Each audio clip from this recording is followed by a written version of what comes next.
This isn't the real Caesar's Palace, is it? What do you mean? Here? No. I didn't think so.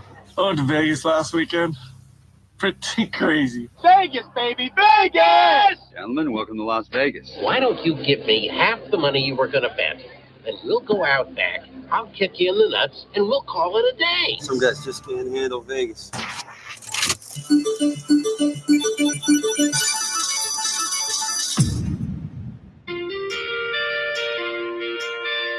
Hey everybody, it's Jeff here.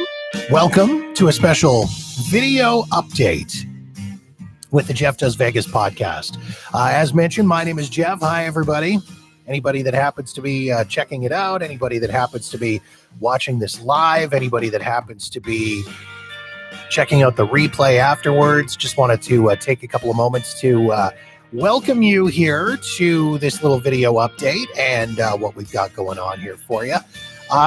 Still just kind of getting used to the new studio, or well, it's not really a new studio, I guess. It's just slightly updated version of the studio. I guess that's kind of the nicest way to put it, or the best way to put it. I don't know. Oh man, like I say, I'm kind of getting used to all of this.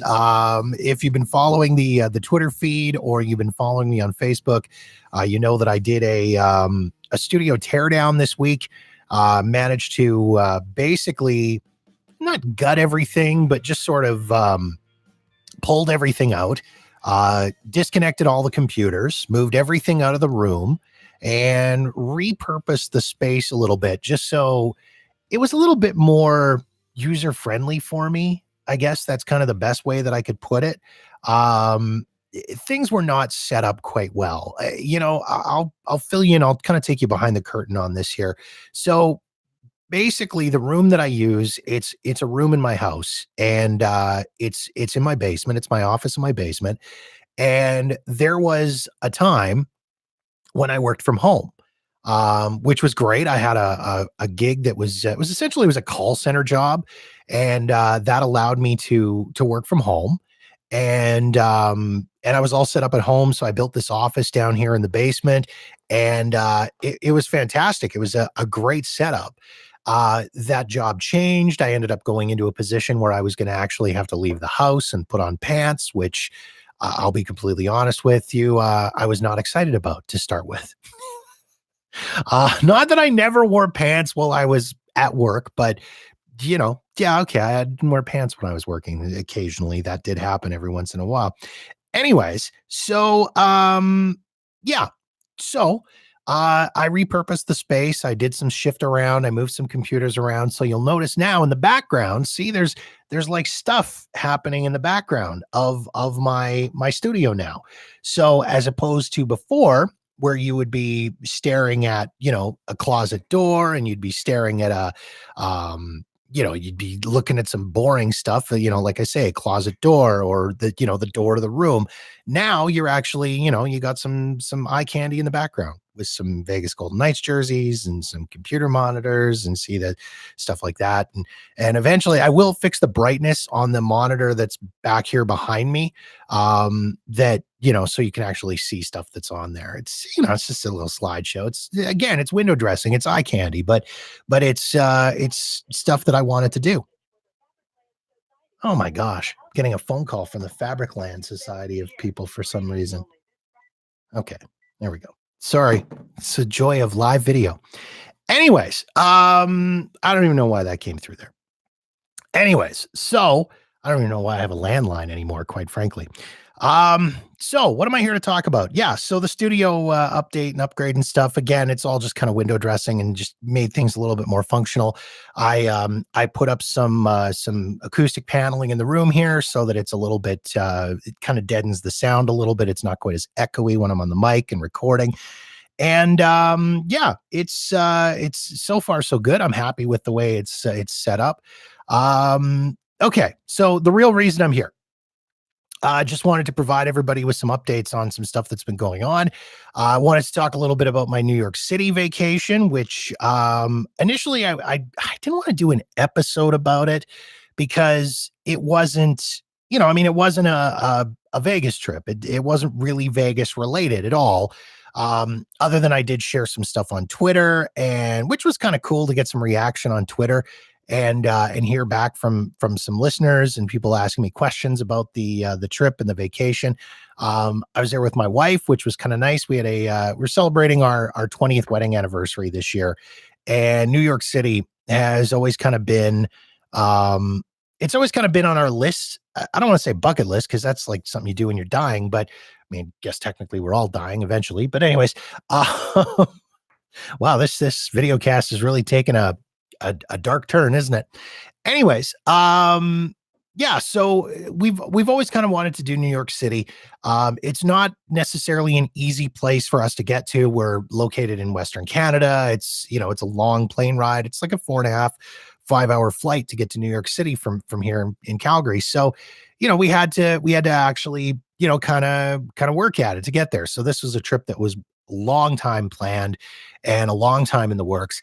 And I have to say, it was a great trip. We had an absolute blast. Would I move to New York? No, absolutely 100% not. I could in no way, shape, or form deal with the people. I know that. I found it very stressful. I'm not a people person. I'm not gonna lie. I'm gonna be completely honest with you. I'm not a people person.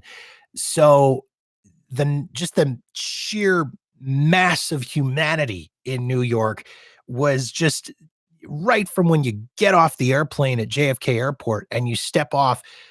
We took a lift from JFK to the place we were staying, which was in Midtown Manhattan, a place called Radio City Apartments, which, by the way, was just super, super awesome. And if you have any trips planned in New York City, you should stay at Radio City Apartments. The place was just fantastic.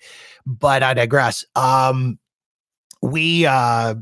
This place was stepping out of JFK Airport into the Lyft pickup area, the rideshare pickup area, was just possibly one of the most stressful experiences that I've ever had in my life.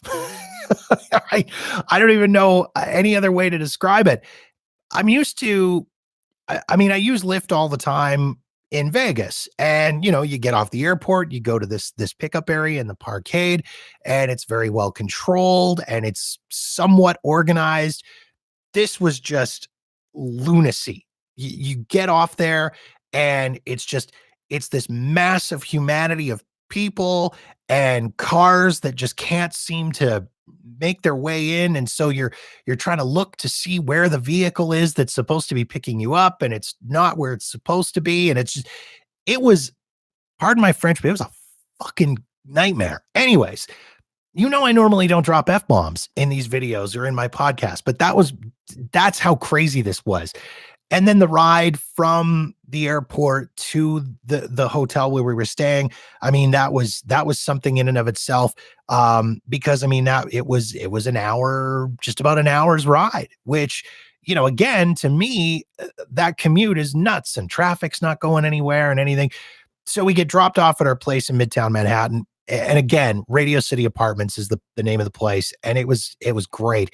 You know, they dropped us off it's right on 49th Street. It's right just up the block. You know, you're right around the corner from Times Square, which was perfect. You're right around the corner from, you know, all of the big Broadway theaters. So if you're going to go to shows, that's all right there. It's fantastic for that. So anyways, we get dropped off. We go up to our room. The room was great in my mind. It was exactly what I was expecting. A little bit smaller than what some people might be used to. If you're used to the big palatial Las Vegas resorts, you're going to be disappointed in this place. But if you've ever traveled to Europe and you've ever stayed at any of the smaller hotels or the boutique hotels, the closest I could think of it was a few years ago, like 5 years ago, for our 15th anniversary. We went to Europe and we rented a flat in London. And that was pretty much what this was like. It was just a small little 1-bedroom thing, not even 1 bedroom. It was like a studio apartment. Had a queen size bed. We had our own bath. We had a small kitchenette, which was great. It had a stove, a fridge, a microwave. So we were able to get food for breakfast. So we didn't have to eat out for every single meal, which was, again, awesome.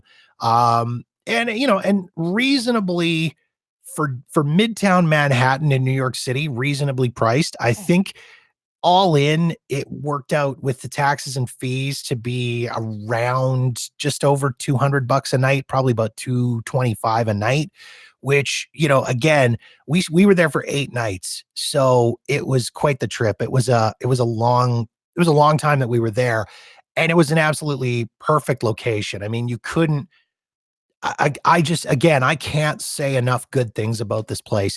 The location was fantastic. You're right in Midtown Manhattan. We were a 45-minute walk from Central Park. We were, 5 minutes from Times Square, right around the corner from Times Square. Rockefeller Center's right up the street. Radio City Music Hall's right around the corner. All these big tourism locations and attractions, they're right there. All the Broadway theaters were right there. So again, we had booked to go to see 3 shows, and all of these shows were within like a 10-minute walk of where we were staying, which was perfect. So again, if you've got a New York City trip planned, Radio City Apartments. I'm getting no money from these guys for plugging them, no kind of endorsement, anything like that. But if you're going to go there, if you're going to go to New York, that is absolutely 100% the place for you to go to stay. I'll maybe throw a link up somewhere. I don't know where. RadioCityApartments.com is the website if you want to go and see it for yourself. Now, as far as stuff that we did, I'll talk about. Let's see. We hit all the high spots. We did, we went to Rockefeller Center. We did the NBC studio tour, which was really cool to do. We got to see the studio where they shoot The Tonight Show with Jimmy Fallon. We got to see Saturday Night Live studio, which was really, really cool. The tour was about an hour. Started off with a little video hosted by Al Roker. And then they take you through and you go and see a couple of studios. They take you to the news floor. So we got to see where they shoot the nightly news with Lester Holt, which again was cool to see that. The Saturday Night Live studio though was probably the highlight for me. We got to spend maybe like 5-10 minutes sitting in the studio. You don't actually get to go down on the studio floor or anything.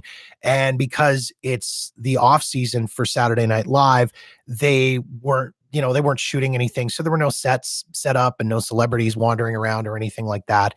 So that was a little disappointing, but at the same time, it was still cool to just be in that studio and know the heritage and the history of that studio, because it is the same studio that they've always shot Saturday Night Live in. So that was just absolutely amazing to be able to sit in there and just kind of, you sit there and you're almost just kind of in awe of this situation. And you're just, like I say, you're in this building and in this room. It was really cool. And then to go into the studio where they shoot The Tonight Show with Jimmy Fallon, that was really cool. So we did that. We went to the top of the Rock and the top of Rockefeller Center and the observation deck up there, which was amazing. We enjoyed it. We loved it. I tweeted out a couple of photos from that, from my wife and I up at the top of the Rock. In my mind, the best view of New York City. It's the tallest building in that area. So you get a lot of really good long views. You can see really far, as opposed to, we went up to the top of the One World Trade Center, the new World Trade Center building, which is the tallest building, I think tallest building in North America. And it was really cool to see, but I wasn't nearly as impressed by it. I wasn't as impressed by the views. I found it was busier. Top of the Rock was great. I again, that was great. It was really cool to do. What else did we do? We did so much. We were there for 8 days. We walked like 100 kilometers, like 65 miles. We put on walking around.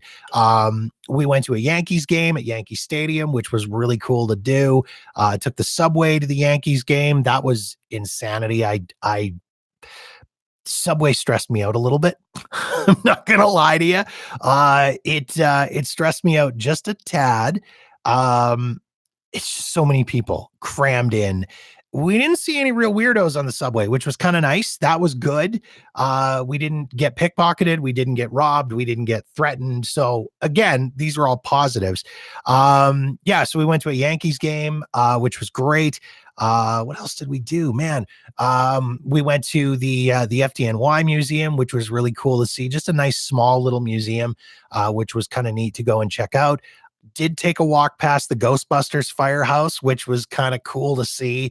I guess a couple of years ago, I had a couple of friends of mine that went to New York and went on the hunt for this thing and found it. And they were doing exterior renovations. So the whole building was covered up with tarps. And so for them to miss out on that really kind of sucked for them. But it was awesome for us. We got to see the building, which was kind of neat.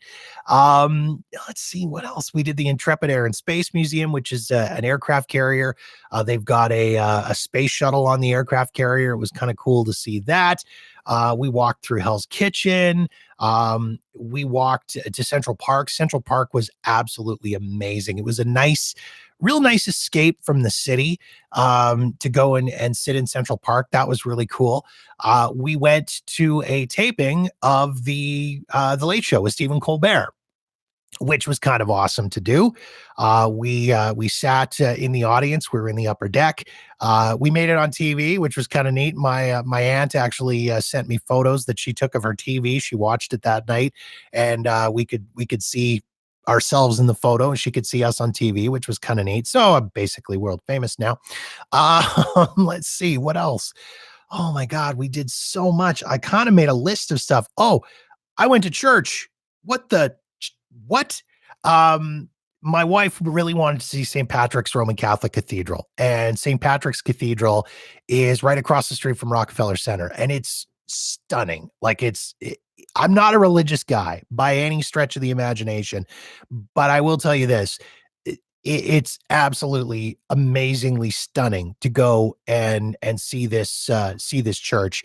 So we happened to be there, and my wife kind of said, well, they're starting mass in like 5 minutes. Do you want to stay? Yeah, I'm worried about getting struck by lightning because, that's just me. And she was like, let's stay. So we stayed. So it was like a half an hour. And you know what? It was really kind of neat. It was cool to just sort of to be there and to see this church and tour through it was really incredible. It was a self-guided tour. You just kind of wander around and it was really neat to see. I made a list of things that we saw and things we did. Let's see, NBC Studios, blah, blah, blah. Oh, we went to the Met, the Metropolitan Museum of Art, which was really cool. Saw a amazing exhibit that was on there. I wrote it down because I didn't want to forget it. Hang on. It was called Play It Loud, the Instruments of Rock and Roll. And it was amazing. This exhibit that was way bigger than I anticipated it would be, was filled with guitars and musical instruments, all belonging to rock stars, and that were all involved. Most of these guitars and musical instruments were actually involved in various recordings of hit records and things like that. So, I mean, they had a full complement of instruments from the Beatles from when they appeared on the Ed Sullivan Show. They had guitars belonging to Keith Richards and Eddie Van Halen and, Robert Plant, or not Robert Plant, Jimmy Page. Robert Plant was a singer. I should know this. It's not like I worked in classic rock radio for like 10 years or anything. Anyways, they had guitars and I mean, other cool stuff like a piano belonging to Jerry Lee Lewis and another piano belonging to Lady Gaga. And it was that in itself was worth the price of admission. It was absolutely incredible to go through the Met. And then, and again, too, to be in a place like the Metropolitan Museum of Art and be surrounded by all this amazing artwork and pieces of art, paintings and sculptures and that are hundreds of years old. Some of them are over 1,000 years old. Some of the stuff from the Greek ages and things like that, just absolutely incredible. So it was really cool to go through that and see all of that. I think that was pretty much it as far as attractions and things that we went to, stuff like that. We went to a bunch of shows. I mentioned that. We went to 3 shows on Broadway, which was really cool to do. We went to Come From Away, which is a huge Tony Award winning musical. It's all about September 11th and the aircraft that landed in Gander, Newfoundland. 38 aircraft that landed in Gander, basically doubling the population of this small town in Newfoundland. And the musical is all about the people that were involved in this town and in the day and the days that followed, and how they looked after all these people from all over the world that suddenly found themselves in a small town in Newfoundland. It was amazing. I'm not going to lie. There was some tears shed by both my wife and myself through this thing, because there's happy moments and there's sad moments. And it was pretty incredible to see and to go to this show. And the neat thing too, and this is just kind of a weird aside, I've listened to the soundtrack a million times, and being a music guy, I love listening to soundtracks. I love listening to musical soundtracks and movie soundtracks and things like that. And most of the soundtracks that I've got and that I've purchased are Broadway cast recordings. And in the past, when I've gone to various shows at the theater here in Calgary, it's usually, it's a touring cast, and nothing against touring casts of shows. They do an amazing job and they bust their asses. I mean, it's difficult, having friends that are involved and have been involved in shows in Vegas and shows in Broadway now. It's tough enough for them to go out and bust at eight shows a week and be killing themselves to do that. It's just as hard for a touring cast, because half of the time they don't know what city they're in. They're in different theaters every night. They're all over the place. But it was really cool. I would say probably like 80 to 85% of the people that were involved in the production still of Broadway were the ones that appeared on the Broadway cast recording. So it was really kind of cool to be able to hear them perform live and perform the show live. So that was really cool. It was really amazing to be able to see that. So we saw Come From Away. We saw Dear Evan Hansen. Which again was another great show. This is another show that's won a ton of Tonys and won a ton of a great awards and accolade and stuff. If you're not familiar with that show, it's about a high school kid who's got some severe anxiety issues and gets wrapped up in this whole situation where everybody thinks that he's the best friend of this school bully kind of guy who ends up killing himself. And he fools the family into believing this whole thing, that he's, best friends, and he creates this whole story and everything. Absolutely amazing show. And again, another one where there were some serious tears shed. My wife and I were an emotional wreck at the end of 2 of the 3 shows that we saw. The third show we saw was called The Play That Goes Wrong. And you should go on YouTube and check this out for yourself. In all honesty, I don't even know how I ended up finding this show. I think it was linked from a video I was watching of one of the other Broadway shows we were thinking of going to. And I came across this thing called The Play That Goes Wrong. And it's like Monty Python meets Fawlty Towers meets Noises Off. And I mean, it was hilarious. It was gut-bustingly funny. I have not laughed that hard for that long in my entire life. It's been forever since I've laughed that hard that long. We laughed. Kim actually thought she dislocated her rib from laughing so hard. That's how good this show was. The show does tour, so if you ever get a chance to see it when it's touring, I would very much recommend that you do. If you're ever in New York, get tickets to this show. It's probably one of the more reasonably priced shows. And it was great. It was, it was a fun Friday night. We laughed our asses off at the show. It was just absolutely incredible. The highlight show for me, though, in as much as I loved seeing Come From Away and Dear Evan Hansen and The Play That Goes Wrong, the highlight for me was on our Monday night. So Mondays are traditionally a dark night on Broadway. So a lot of stars will do other things on Monday night. They'll do their own thing and they have their own gigs. So it just so happened that Rock of Ages, which is probably one of my all-time favorite shows, saw it like 9 times in Las Vegas. That's where I got to be friends with, guys like Mark Chinook and other people like that.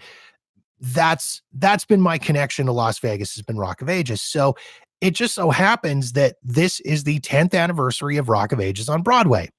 So there's a supper club called 54 Below, which is on 54th Street, and it's actually in the basement of the original Studio 54 nightclub. And they were doing a Rock of Ages 10th anniversary show, which was so cool to be able to go to, because 2 of the people that were taking part of it were Justin Mortaliti and Carrie St. Louis, who are original cast members of the Las Vegas show. I saw Justin and Carrie do Drew and Sherry in Rock of Ages. I don't even know how many times in Las Vegas. And I had a chance. I interviewed Justin the first time when I went down there, and I talked to them. When I met Mark, I interviewed Justin and Mark Chinook at the same time. So it was so cool to actually see them performing those roles again. It was very informal. It was just a band on the stage and, cast members from various productions of Rock of Ages, including, the Vegas cast and some of the touring casts and original Broadway casts and LA casts, all getting up and performing the songs from this show. It was not it wasn't a formal production of the show. It was just, they were all up on stage performing the songs. And I mean, we had kick-ass seats. If we were any closer, we'd have been on the stage, which was really, really cool to do. Had a chance to chat with Justin and with Carrie at the end of the show. So that was kind of neat to be able to get caught up with them and have a quick little chat with them. It was so much fun. Now, I want to talk about, I do want to talk about something kind of serious on this show, or on this little update about my New York trip. And so the first full day that we were there, on the Monday, we arrived on a Sunday. We spent the day at Central Park. Then we went to the Yankees game on Sunday night. Monday, we had set up as our day to tour the 9/11 Memorial and Museum. Things are going to get kind of heavy here for a few minutes, folks. I do apologize. So we booked our museum tour. We were self-guiding tour. That's fine. We didn't want to, my wife and I, when we do these museum tours and things like that, and as much fun as it is to do a guided tour, I prefer to kind of self-guide. I would rather find my way around. I like to stop. I like to read things. I like to look at everything. But the 9/11 Memorial and Museum, you can book a self-guided tour or self-guided time, but you still need to book it ahead of time, because the lineups are incredible and the number of people that are there is just huge. So we decided we were going to book, first thing in the morning, as early as we can. We had to take the subway down to the World Trade Center site. And it was very weird. It was very surreal, because in my head, I can remember, and I'm sure, there's people out there that listen to this podcast and watch these videos that are like myself, who can remember exactly where they were on that day, September 11th, 2001. We're coming up on 18 years from that date. And again, I can remember exactly what was going on that day, that morning. I mean, I Kim was off to work in that morning. I was taking the bus to work at that time. We were living in Regina, Saskatchewan, Canada.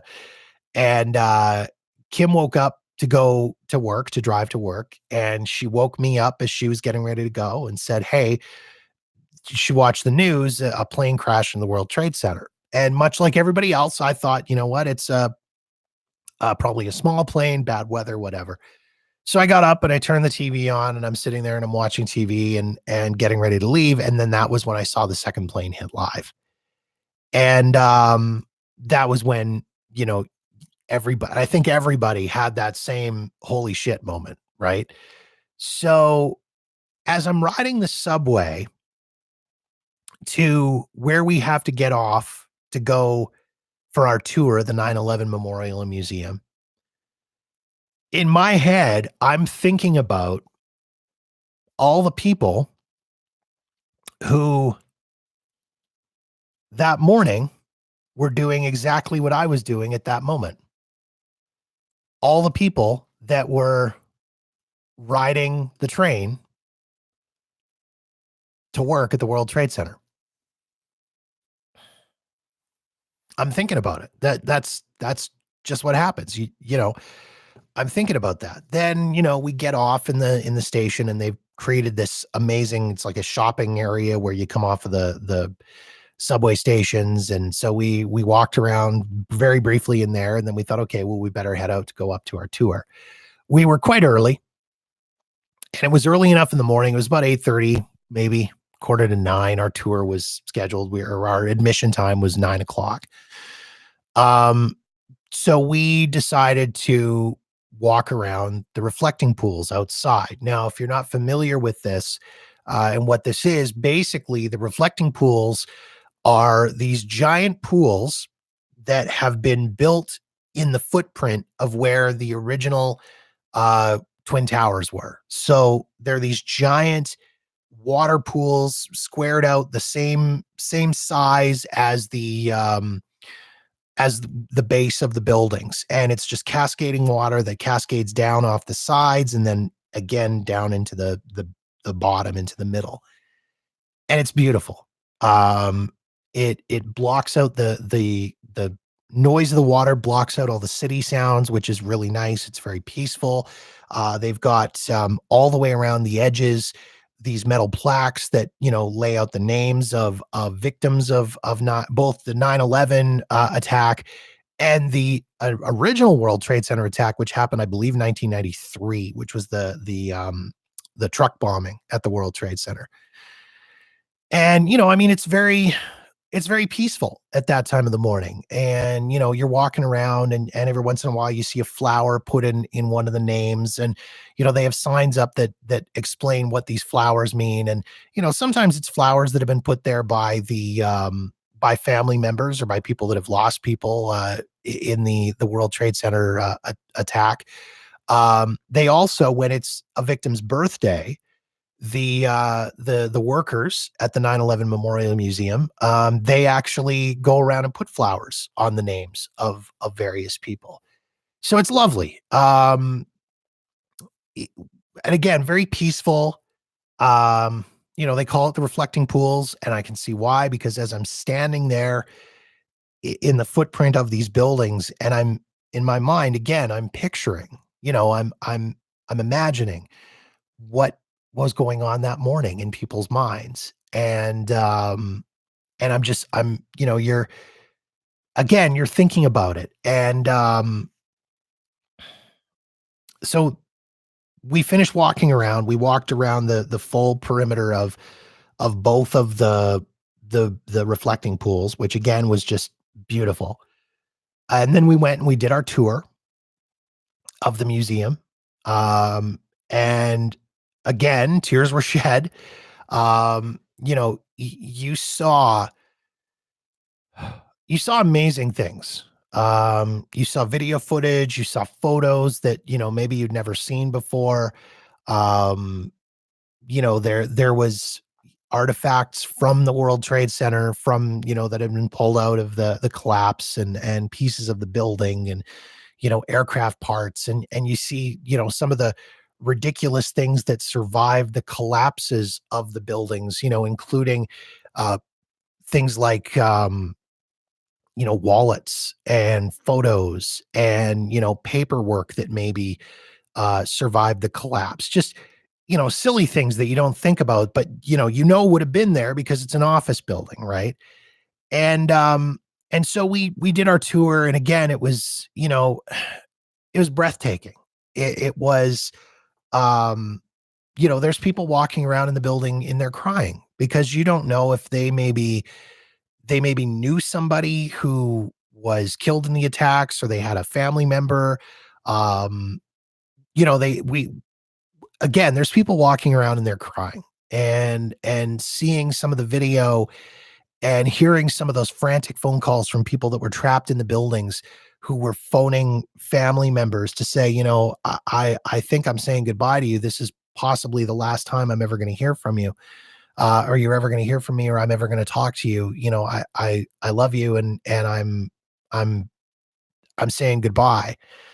It was heartbreaking. It was absolutely heartbreaking to listen to those and to see those. So we finished our tour, needless to say, emotionally wrecked. We finished that. We walked outside. And this was where I kind of got annoyed. So by the time we finished the tour, we got in there at 9:00. We didn't leave until 1. We were in there for 4 hours in this memorial museum. And so, as I say, we walk out and we're just emotionally wrecked from this thing. And there's people outside.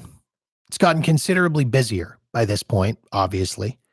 When we got there at first, it was 9:00, 8:30 in the morning. It's very quiet at that time of the morning. Not for, there's people working down there, but there's no tourists at that point. When we walked out of there at 1:00 in the afternoon, it was tourist central. The place was just absolutely jammed full of people. And I was infuriated by the way people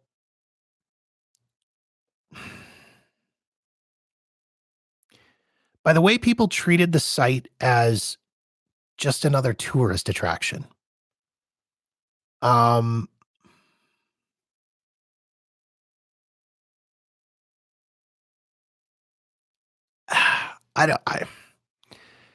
get it. I get that you've come there to see it as a tourist. And again, I totally understand that, for the simple reason that I also, as a tourist, was there, and I went there specifically. It was on my itinerary. I wanted to go there. Where I'm trying to figure out the best way to describe this and why it made me so angry. It's not Disneyland. It's a sacred spot. 3,000 people lost their lives there. In that very spot where you are currently standing. 3,000 people who, just like me that day, got up, had their cup of coffee, headed out the door, hopped on the subway, and rode the train down to the World Trade Center to go to work. Unlike me, they didn't get to leave at the end of it. 3,000 people died in that spot. That is not the place.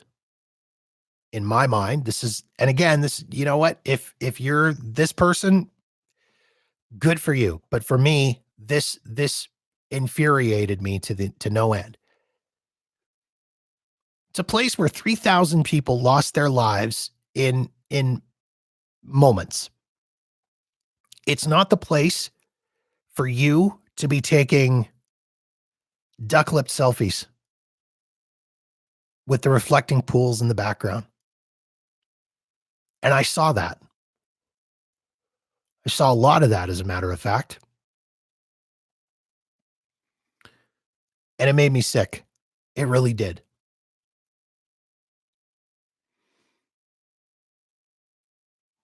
We were walking around, and it was quite literally people with a selfie stick, groups, selfie stick doing the yeah. It was, took every fiber of my being and every little bit of my own self-control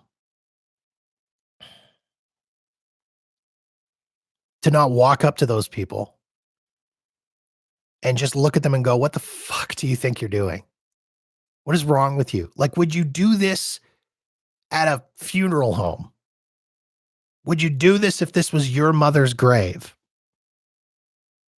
Now, I asked that rhetorically. Their answer probably would be yes. But I mean, you don't know who's around you. You don't know. Maybe you're standing in front of the name of a person who died that day, and their family member, their brother, their mother, their father, their sister, their child is standing 10 feet away, just waiting to walk up to the name of their friend, relative, whatever, so that they can put their hand on it as the last bit of remembrance that they have. And you're standing there making duck faces and peace signs and mugging for a selfie stick.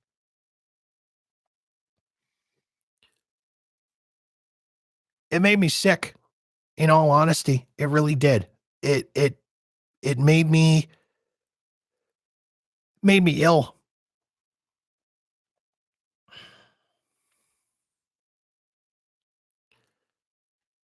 Like, I look at that and I just think, like,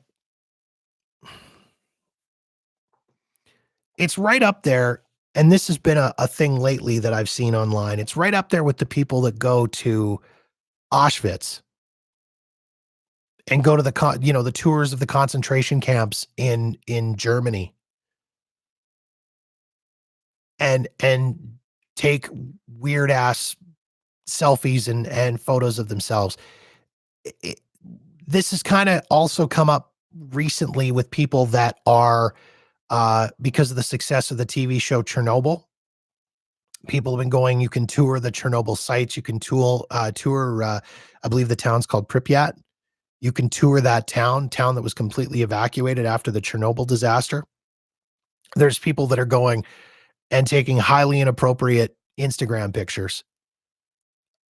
You know, again, I saw that at this site in New York City, and I was sickened. I was disgusted. Because, as I say, it's a sacred site. 3,000 people lost their lives that day. And you're going to stand there doing fucking duck face in front of your selfie camera for your Instagram feed. You're an asshole if that's what you're doing, quite frankly, quite honestly. That's, and you know, again, I said it earlier, I don't drop F-bombs and swear in this podcast, and I don't usually swear in these videos, but I cannot think of another way to put it if you're doing that. So it's just, have a little bit of respect, have a little bit of self-awareness, a little bit of awareness of the situation. It would be, if I can put a Las Vegas spin on it, because this podcast is called Jeff Does Vegas. If I could put a Las Vegas spin on it, it would be like going to the site of the October 1st shootings and standing in front of that fence that's blocking off the site and taking Instagram selfies. Hashtag 10-1. No, not cool. Not right. So anyways, I apologize for bringing the mood of this down. that was not my intention by any stretch of the imagination. But I did just want to talk about that. I needed to get it off my chest. I wanted to talk to someone and talk about it. And this was, I thought, as good of a way as any to get that out. So thank you for entertaining me on this. I appreciate it. Whew. So I guess the next thing to do would be to update you on what's coming up with the podcast.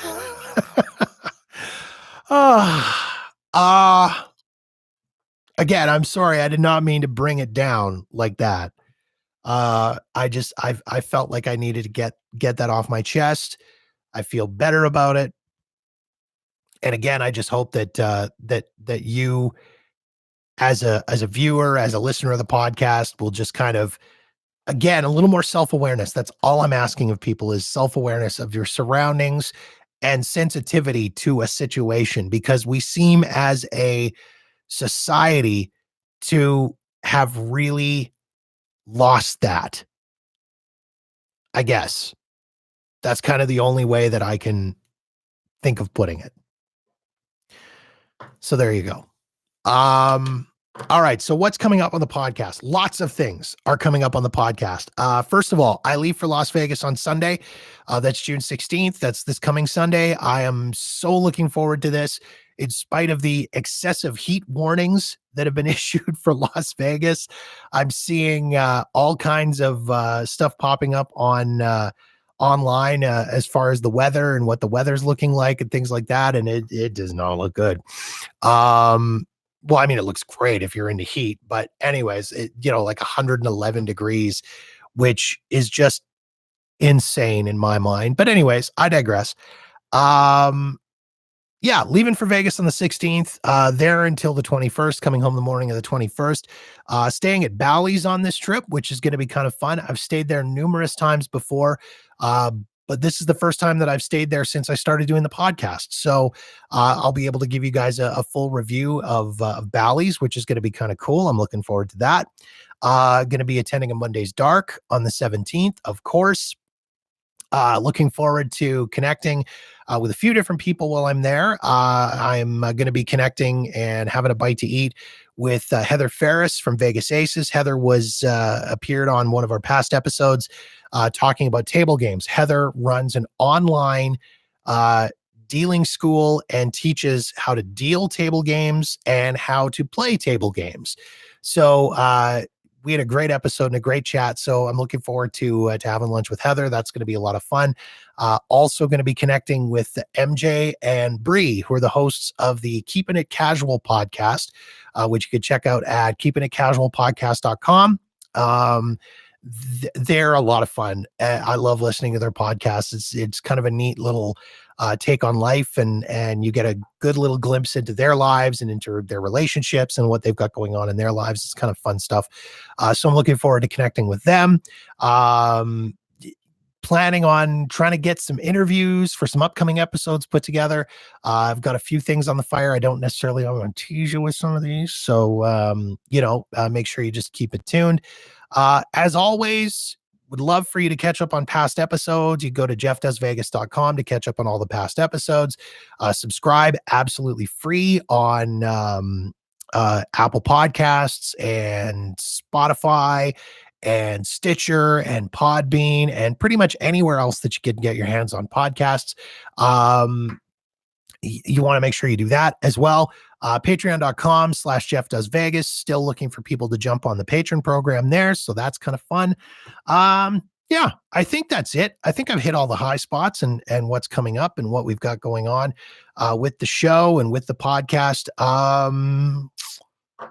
Yeah, I think that's it. So I think we can wrap it up just like that. I'm going to do with that though, with the right music. How about that? It's been a while, okay? I'm rusty.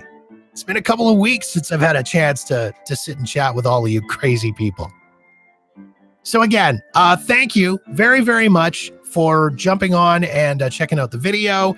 Thanks for subscribing to the YouTube channel. Thanks for subscribing to the podcast. Thanks for listening to the podcast. We're this close to 11,000 total downloads, which is awesome. Super excited about that. Yeah.